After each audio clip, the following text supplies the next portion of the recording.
ჩვენ ახლა ვდგავართ მომენტში, რომელსაც მოკლედ ასე შეიძლება ჩამოვაყალიბოთ. ჩინეთი დებს ფსონს. არა ერთ პროექტზე, არამედ მთელ ეკოსისტემაზე. ინდუსტრიულ მასაზე, სისწრაფეზე და მასშტაბურობაზე. და ეს საქმე საინტერესოს ხდის, რადგან იქ რაც ახლა ხდება, ნაკლებად უკავშირდება ერთჯერად გამარჯვებას და უფრო მეტად მიწოდების ჯაჭვების და სტარტის ციკლების შექმნას. მოკლე მიმოხილვა. სახელმწიფო პროგრამების გარდა ჩინეთში იზრდება ნახევრად კერძო რაკეტების კომპანიების თელი ტალღა, რომლებსაც ერთი საერთო აქვთ. მრავალი მათგანი სწავლობს იმას, რაც SpaceX-მა გააკეთა და ზუსტად იმ კომპონენტებს იღებს, რომლებიც ტექნოლოგიურად და ეკონომიკურად ღირს. ეს ნიშნავს, რომ მეთამისა და თხევადი ჟანგბადის ძრავები პოპულარული ხდება. უფრო დიდი ტვირთის კლასებზე გადადიან და მრავალჯერადი გამოყენება უკვე გეგმებშია. ზოგჯერ უფრო ეკოლოგიურია ვიდრე SpaceX-ში, ზოგჯერ პირდაპირ კოპირებულია, ზოგჯერ კი ჰიბრიდულია Falcon 9-სა და Starship-ის დიზაინს შორის. ჩემი სახელია სირვანი და ეს არის Mars Chronicle. აქ არის რამდენიმე სახელი, რომელიც უნდა დაიმახსოვროთ. Landspace ერთ-ერთი ყველაზე თვალსაჩინო კომპანიაა. ისევე მნიშვნელოვანია Galactic Energy, iSpace, Space Pioneer, Deep Blue Aerospace და Lynx Space. ზოგიერთი სულიად კერძოა, ხოლო სხვები ძალიან მჭიდროდ თანამშრომლობენ პროვინციის მთავრობებთან და სახელმწიფო პარტნიორებთან. ეს ქმნის ძალიან ჩინურ შერეულ მოდელს. საბაზრო ეკონომიკის სიჩქარე პოლიტიკურ მხარდაჭერასთან ერთად. რა არის ამჟამად შესამჩნევი? სამი რამ. პირველი, iterაცია სრულყოფილების ნაცვლად. სტარტაპები ადრე ხშირად და საჯაროდ უშვებენ რაკეტებს. შეცდომები განვითარების ნაწილია და არა მისი დასასრული. ეს კულტურაა, რომელიც აქამდე უფრო აშეშოსთან ასოცირდებოდა. ჩინეთშიც ახლა ყალიბდება, თუმცა სხვა პოლიტიკური გარემო პირობებით. ეს სისწრაფეს ქმნის. მეორეც, სტანდარტიზაცია და მასშტაბირება. საქმე აღარ ეხება მხოლოდ მაგარ პროტოტიპს. ბევრი გუნდი აშენებს საწარმოო ხაზებს, მოდულურ ზედასაფეხურებს და სტანდარტიზებულ ავზებს. ეს მნიშვნელოვანია თუ გსურთ რეალურად შეამციროთ გაშვების ხარჯები. მესამეც, ტექნოლოგიების მიქსი. ზოგი კომპანია დიდ ყურადღებას ამახვილებს მეთანისა და ლოქს ძრავებზე. სხვები აუმჯობესებენ კლასიკურ RP1 დიზაინებს. ხელახალი გამოყენების მხრივ კი ყველაფერი გვხვდება. ვერტიკალურად დამჯდარი პირველი საფეხურებიდან დაწყებული ხელახალი გამოყენების ზედასაფეხურების ექსპერიმენტებამდე. დიახ, ზოგიერთი დიზაინი მართლაც ისე გამოიყურება, თითქოს SpaceX-ის ფილტრი გაევლოთ. მაგრამ ბევრი გუნდი ამ შთაგონებას ადგილობრივ საინჟინრო ცოდნასა და საკუთარ საწარმოო ოსტატობას უთავსებს. პოლიტიკა და ფული საკვანდო როლს ასრულებენ. პეკინის ხელშეწყობის პროგრამები, პროვინციის სუბსიდიები და სამხედრო მომარაგების ჯაჭვები ბევრ პროექტს სიცოცხლეს უნარჩუნებს, მაშინაც კი, როცა კომერციული შეკვეთები ჯერ კიდევ დიდი რაოდენობით არ მოდის. ამავდროულად, ეს ნიშნავს, რომ ტექნიკური მიღწევები პოლიტიკურად აღინიშნება, რაც ზეწოლას ქმნის, მაგრამ ასევე რესურსებსაც უზრუნველყოფს. რა რისკებია? სტანდარტული რისკები.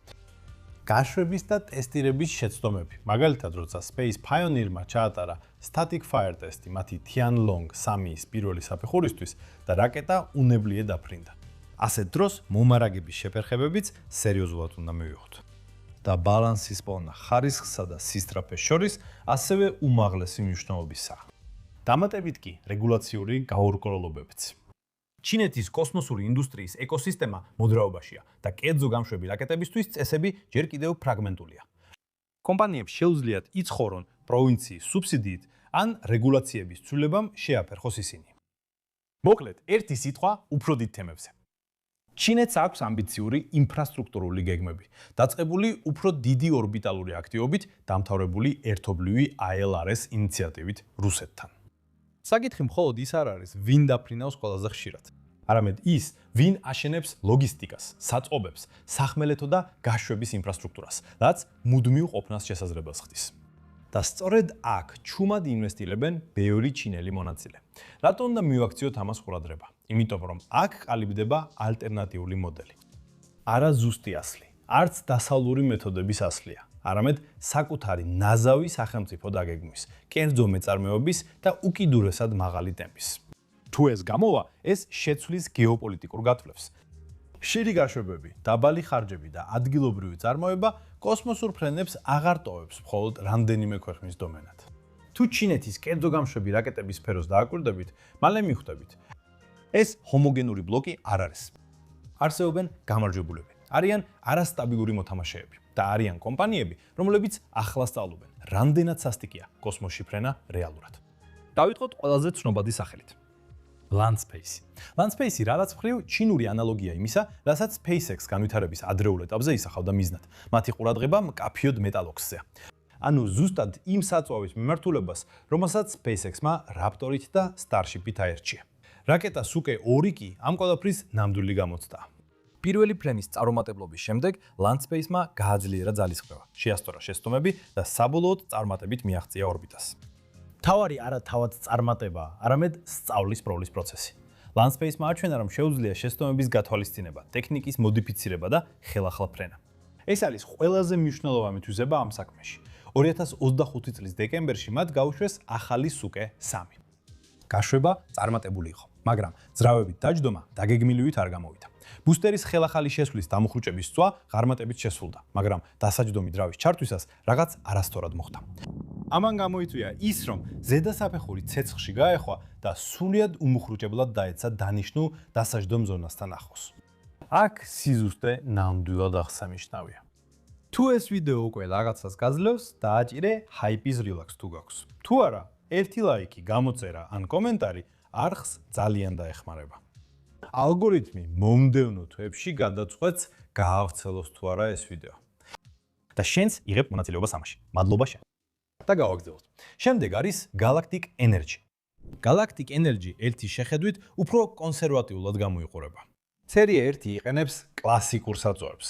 პატარა, სანდოა და შედარებით რეგულარულად დაფრინავს.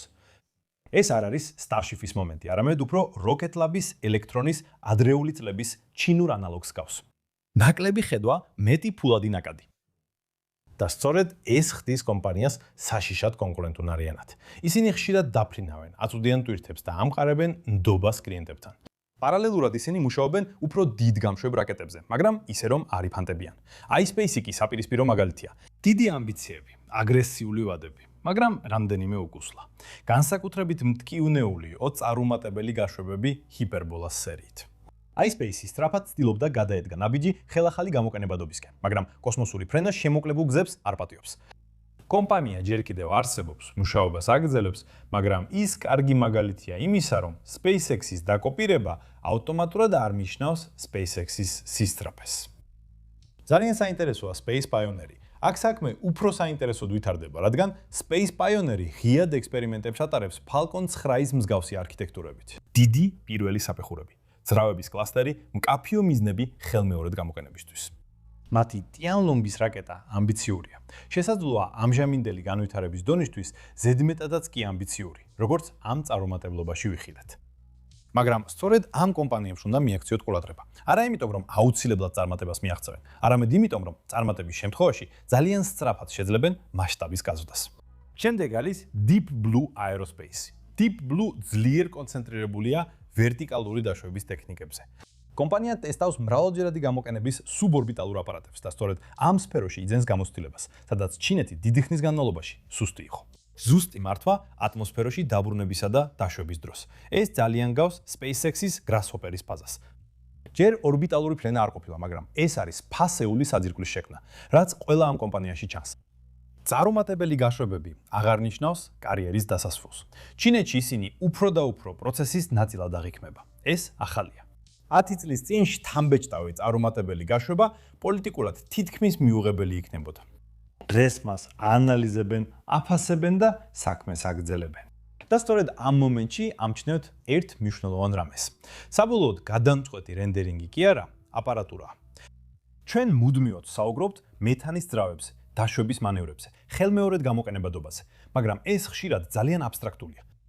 ამიტომ მე შევქმენი რაღაც, რაც ამ თელ დისკუსიას ხელშესახებად აქცევს. ეს არის SpaceX-ის Raptor 3 ძრავის სამგანზომილებიანი ბეჭდვით შექმნილი მოდელი. იგი დაბეჭდილია ფუშა სპლინტერზე. როცა ასეთ დეტალს ფიზიკურად წინ დაინახავ, მხოლოდ მაშინ ხვდები, რამდენად აბსურდულად რთული გახდა თანამედროვე კოსმოსური ტექნოლოგია. გაგრილების არხები, მილები, ტურბოპომპები, ფაქიზი გეომეტრიები. ისეთი ნივთები, რომლებიც ადრე მხოლოდ მაღალ სპეციალიზებულ ქარხნებში იქნებოდა, დღეს შეიძლება პირდაპირ მაგიდაზე დადო როგორც საჩვენებელი ობიექტი და სწორედ ეს ხდის ფუშას ჩემთვის ასეთ საინტერესოს. საიმედო ზუსტი 3D პრინტერები, რომლითაც ტექნიკის არა მხოლოდ ახსნა, არამედ მისი რეალურად ხილვად და გასაგებად გადაქცევაც შეიძლება. განათლებისთვის, პროტოტიპების შექმნისთვის, მოდელების აწყობისთვის. ან უბრალოდ კოსმოსური ფრენა თეორიიდან რეალობაში გადმოიტანა. პრიუზას პრინტერს და მოდელს, რა თქმა უნდა, ქვემოთ აღწერაში დაგიტოვებთ ბულს. მაგრამ დაუბრუნდეთ ჩინეთის კოსმოსურ პროგრამას. ეხლა მოკლედ ციფრებზე, რადგან ისინი გადამწყვეტია. ჩინეთმა ბოლო წლებში მნიშვნელოვნად გაზარდა გაშვების სიხშირე. 2023 და 2024 წლებში თითოეულში 60-ზე მეტი ორბიტალური გაშვება განხორციელდა. 2025 წელიც ამ ეტაპზე კვლავ ამ მასშტაბშია. კომერციული მისიების წილი იზრდება. ტენდენცია ნათელია, ჩინეთი არა მხოლოდ ბევრ გაშვებას ახორციელებს, არამედ სულ უფრო ხშირად ახალ გამშვებ სისტემებს იყენებს. ტექნოლოგიურად ეს რისკიანია, მაგრამ სტრატეგიულად გონივრული. პარალელურად ჩინეთის საკუთარი კოსმოსური სადგური ტიანგონგი აქვს. ის უფრო პატარაა ვიდრე ISS. მაგრამ სრულად ფუნქციონირებს და მუდმივად ეკიპაჟითაა დაკომპლექტებული. აქ თავარი არა ზომაა, არამედ დამოუკიდებლობა. ტიანგონგი გრძელვადიანი ექსპლუატაციის, მომარაგების ფრენებისა და ეკიპაჟის როტაციის საცდელი პლატფორმაა. ზუსტად ის ცოდნა და გამოცდილებაა, რაც მომავალში მთვარისთვის ან დედამიწა მთვარის სივრცის ინფრასტრუქტურისთვის დაგჭირდება. და აქედან გადავდივართ თავარ თემაზე. ILRS, საერთაშორისო მთვარის კვლევითი სადგური, რომელსაც ჩინეთი რუსეთთან ერთად გეგმავს. აპოლოს უბრალო ასლი არ არის. ის გრძელვადიან პერსპექტივაზეა გათვლილი, მოდულურია, ეტაპობრივად შენდება და რობოტებიც წინასწარ მზადდება. ამ ეტაპზე ბევრი რამ ჯერ კიდევ კონცეპტისა და რენდერის ფაზაშია. მაგრამ პოლიტიკური განზრახვა ნათელია. ჩინეთს უბრალოდ დაჯდომა არ სურს. ჩინეთს დარჩენა უნდა. ისინი ასევე ერთ-ერთი მთავარი მამოძრავებელი ძალაა არტემისის პროექტის უკან. თუ ყველაფერს ერთად შევაჯამებთ, ნათელი სურათი გამოდის. ჩინეთის კოსმოსური სტრატეგია არ ეფუძნება მხოლოდ ერთ დიდ პრესტიჟულ პროექტს, არამედ მრავალფეროვნებას. ბევრი კომპანია, ბევრი მიდგომა, ბევრი გაშვება. ზოგიერთი მათგანი წარუმატებელი იქნება, მაგრამ ვინც დარჩება, შექმნის ეკოსისტემას, რომელსაც სწრაფად შეუძლია მასშტაბირება. თუ ჩინეთის კოსმოსურ სტრატეგიას შეადარებთ ASHS-ს, მაშინ ერთი ფუნდამენტური განსხვავება თვალშისაცემია. ამჟამად ASHS ძალიან ძლიერად ეყრდნობა რამდენიმე უკიდურესად დომინანტურ მოთამაშეზე. პირველ რიგში SpaceX-ი, Falcon 9, Falcon Heavy, Starship. ეს ეკოსისტემა არ არის. ეს მონოლითია, უზარმაზარი ძალით. თუ ეს იმუშავებს, უპირატესობა გიგანტურია. თუ ეს ვერ იმუშავებს, სარეზერვო შესაძლებლობა ძალიან მცირეა. თუ ეს იმუშავებს, ჩინეთი შეგნებულად საპირისპირო გზას ირჩევს. არაერთი კომპანია, რაკეტა ან არქიტექტურული ნახტომი, არამედ ბევრი პარალელური გზა. Landspace, Galactic Energy, Space Pioneer, Deep Blue და iSpace. ისინი ერთმანეთს ეჯიბრებიან, ერთმანეთისგან აკოპირებენ და ამავდროულად კოლექტიურად სწავლობენ. ეს დეტალებში არაეფექტურია, მაგრამ სისტემის დონეზე უკიდურესად გამძლეა. ამის ფასი აშკარაა. ჩინეთს ამჟამად არ აქვს რაკეტა, რომელსაც შეუძლია ოპერაციული სიმწიფით კონკურენცია გაუწიოს Falcon 9-ს. ხელმეორედ გამოყენება ამ ეტაპზე თითქმის მთლიანად მხოლოდ სატესტო სტენდზე ან სუბორბიტალურ დემონსტრაციებში არსებობს. არ არსებობს ჩინური რაკეტა, რომელიც კვირიდან კვირამდე სტარტავს, ეშვება და ხელახლა სტარტავს. და რაც თავარია, არ არსებობს ჩინური კომპანია, რომელიც კოსმოსურ ფრენებს ინდუსტრიული სერიული წარმოების მსგავსად ახორციელებს. ყოველ შემთხვევაში ოპერაციულად არა. იმ დროს, როცა SpaceX-ი ყველაფერს ერთ მასიურ ტექნოლოგიურ ნახტომზე, Starship-ზე ამყარებს, ჩინეთი ევოლუციას ეყრდნობა. უფრო დიდი რაკეტები, ეტაპობრივი ხელმეორედ გამოყენება, უფრო მაღალი გაშვების სიხშირე, მეტი ოპერაციული გამოცდილება. მიზანი არ არის შთამბეჭდავი გადაწყვეტა. მიზანია გაშვების შესაძლებლობის, ლოგისტიკისა და გაშვებების ტემპის კონტროლი. და ამით ამ მიდგომის სტრუქტურულ სისუსტეებზე გადავდივართ. პირველი ხარისხის უზრუნველყოფა. ბევრი კომპანია ნიშნავს ბევრ მომწოდებელ ჯაჭვს. ეს ზრდის სერიული შეცდომების ალბათობას. 2. გამჭვირვალობა. წარუმატებელი გაშვებები ახლა უფრო მისაღებია ვიდრე ადრე, მაგრამ მიზეზები, დიზაინის ცვლილებები და ნამდვილი გაკვეთილები ხშირად რთულად გასაგებია გარედან. 3. საერთაშორისო ნდობა. დასავლელი კლიენტები ჯერ კიდევ ფრთხილობენ ჩინური გამშვები რაკეტების მიმართ. საკონდო სიტყვებია ექსპორტის კონტროლი, აითარ და პოლიტიკური რისკები. მაგრამ ჩინეთი სწორედ ამას ანაზღაურებს, იმით, რასაც დასავლეთი სულ უფრო მეტად სათანადოდ ვერ აფასებს, გიგანტური შიდა ბაზრით. ჩინური თანამგზავრები, ჩინური სატელიტური დაჯგუფებები და ჩინური სამხედრო და სამოქალაქო სასარგებლო დატვირთვები. თუნდაც არც ერთი დასავლელი კლიენტი არ გაფრინდეს, ამ კომპანიებს საკმარისი სამუშაო ექნებათ, რომ გადარჩნენ, ისწავლონ და გაიზარდონ. და მათი კოსმოსური სადგური ტიანგონგი არ არის შთამბეჭდავი, მაგრამ ის არსებობს, ის მუშაობს და ის აიძულებს ჩინეთს რეგულარულ გაშვებებს, ეკიპაჟიანი მისიებს, საგანგებო პროცედურებს და მომარაგების ლოგისტიკას. ზუსტად ეს რუტინა, რაც შემდეგ გადაწყვეტს მთვარის არქიტექტურების წარმატებას ან წარუმატებლობას. ILRS-ის კონტექსტში ეს განსაკუთრებით მნიშვნელოვანია. დაგეგმილი საერთაშორისო მთვარის კვლევითი სადგური სწრაფი გამარჯვება არ არის, არამედ გრძელვადიანი მშენებლობაა. პირველ რიგში რობოტული, მოდულური, ენერგიის მიწოდებით, კომუნიკაციითა და ლოგისტიკით. ეს არის მთავარი აქცენტი. ეს არ არის დროშის აღმართვის მომენტი, არამედ მუდმივი ყოფნა. და სწორედ ამისთვის არის შექმნილი ჩინეთის მიდგომა. მთავარი კითხვა ასე ჟღერს: აქვს თუ არა ჩინეთს დღეს Starship-ი? კითხვა ასე ჟღერს: საერთოდ სჭირდება კი ჩინეთს ასეთი რამ? რადგან თუ ჩინეთს 5-დან 10 წელიწადში ექნება რამდენიმე საშუალო ზომის ნაწილობრივ ხელახლა გამოსაყენებელი რაკეტა, რომლებიც საიმედოდ ხშირად და იაფად გაეშვება, მაშინ ინფრასტრუქტურის შექმნა შესაძლებელია გიგანტური ესჯერადი ნახტომის გარეშეც. შეიძლება უფრო ნელა, მაგრამ სტაბილურად. და სწორედ ეს არის მთავარი ფსონი. აშეეშუ ფსონსდებს რადიკალურ გარდატეხაზე. ჩინეთი აკეთებს ფსონს გამძლეობაზე.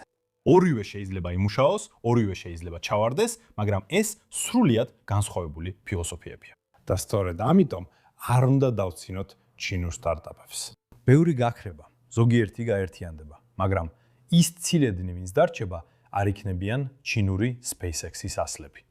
ისინი თავიანთ უნიკალურ გზას გაივლიან. ჩამოყალიბებულნი პოლიტიკური მხარდაჭერით, მაღალი გაშვების სიხშირით და ბაზრით, რომელიც PR-ის ნაცვლად სანდოობას ითხოვს.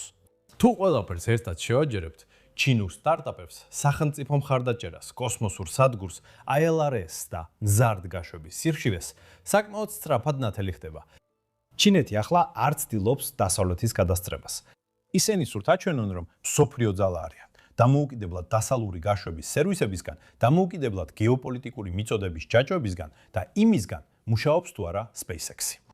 ეს განსაკუთრებით საინტერესოა თავდაცვისა და სუვერენიტეტის თვალსაზრისით. და სწორედ აქ იმალება ნამდვილი საფრთხე დასავლეთისთვის. არა ერთ კონკრეტულ რაკეტაში, არა რომელიმე შთამბეჭდავ ტესტში, არამედ სწორედ იმ მრავალრიცხოვან გამეორებებშია საქმე. ბევრი გაშვება, ბევრი წარუმატებლობა და ბევრი მცირე გაუმჯობესება. არც გმირი, არც სასწავლებრივი გადაწყვეტა, არც გმირი დამფუძნებლის ერთჯერადი გარდატეხა. ეს არის ინდუსტრიული კოსმოსური საქმიანობა, თითქმის კონვეიერულ რეჟიმში. აშშ-ში ყველაფერს სისწრაფესა და გარდატეხაზე ამყარებს. ეს შეიძლება გაამართლოს. Starship შეუძლია ყველაფერი შეცვალოს. ამ კი წარუმატებლობა განიცადოს. ჩინეთი კი აღიარებს, რომ გზა უფრო გრძელია, მაგრამ კონტროლირებადი. მიზანი არ არის ყველაზე სწრაფი ნახტომი. მიზანია, რომ ბოლოს ისევ იქ იყო, როცა სხვებმა თავიანთი შესაძლებლობები გადააჭარბეს. და ევროპა. ევროპა შუაში დგას და პოქმანობს. ზედმეტად სახელმწიფოზეა მიბმული ნამდვილი iterაციებისთვის. ზედმეტად პოლიტიზებულია ნამდვილი რისკებისთვის. ზედმეტად ფრაგმენტულია ინდუსტრიული ძალისთვის. სანამ ჩინეთი ექსპერიმენტებს ატარებს და აშშ-ში ესკალაციას ახდენს, ევროპა უფლებამოსილებებზე მსჯელობს. არასასიამოვნო სიმართლე ისაა, რომ კოსმოსური სფერო გეოპოლიტიკაში დაბრუნდა. არა როგორც სიმბოლო, არამედ როგორც ინფრასტრუქტურა. ვინაც გაშვებას შეძლებს, ის განსაზღვრავს რიტმს, ტემპს და დამოკიდებულებებს. ვინც ამას ვერ შეძლებს, გახდება კლიენტი ან მაყურებელი. ჩინეთის ფსონი შესაბამისად არ არის ფსონი საუკეთესო რაკეტაზე. ეს არის ფსონი გამძლეობაზე, სწავლის პროცესზე და ბაზარზე, რომელიც საკმარისად დიდია, რომ შეცდომები აპატიოს. სწორედ ამიტომ ეს კომპანიები როგორც სისტემა სერიოზულად უნდა მივიღოთ. თუ ეს ახსნა მოგეწონა, გამოიწერე ახი და კომენტარებში მომწერე ჩინეთის მიდგომა ჭკვიანურად მიგაჩნია თუ ამ ახალი კოსმოსური ეპოქისთვის ძალიან ნელა მიიწევს. ჩემი სახელია სირვანი და ეს იყო Mars Chronicle-ი. მადლობა ყურებისთვის. გამოიწერეთ არხი. პარასპერა. ადასტრა.